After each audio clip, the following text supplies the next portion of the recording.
The Department of Education stresses its opposition to a return to manual elections in the country. And if it will have its way, teachers will not be compelled to man the voting precincts. Ria Fernandez tells us more. During the time elections were held manually, our teachers experienced a great ordeal and had to make sacrifices just to ensure clean polls.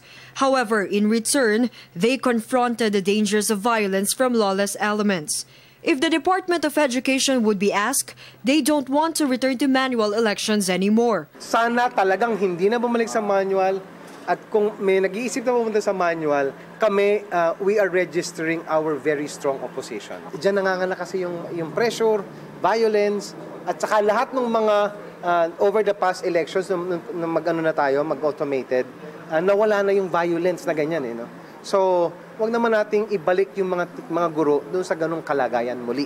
The department also teachers to serve voluntarily, which is not a problem for the Commission on Elections.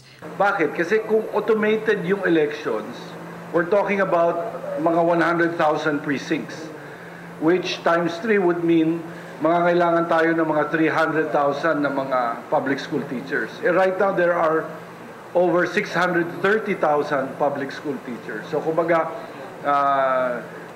provided at least 1 out of 2 will be willing to serve with our BEIs, then we would have no problem.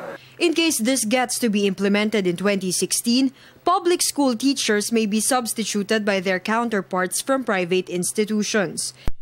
And COMELEC also consider increasing the 4,000 peso incentives of teachers who will serve, as well as their indemnification fund. Indemnify naman namin, mabilis lang yung proseso, and in fact yung 30 million hindi nga naubos, but the COMELEC is also ready to provide the same amount or even higher in case that the DepEd really needs that amount. Meanwhile, DepEd supports the poll body's plan to conduct elections in malls, arguing that their teachers would be safer there because of tighter security. If it happens, Bautista clarifies not all voters will be able to vote in malls the Commission partnered with. Yun lang mga presintong mga malapit sa mall ang pwedeng ilipat doon. Although ang is kapag kasi maglilipat kayo ng presinto mula sa public school to a mall, madi-decongest din yung public school.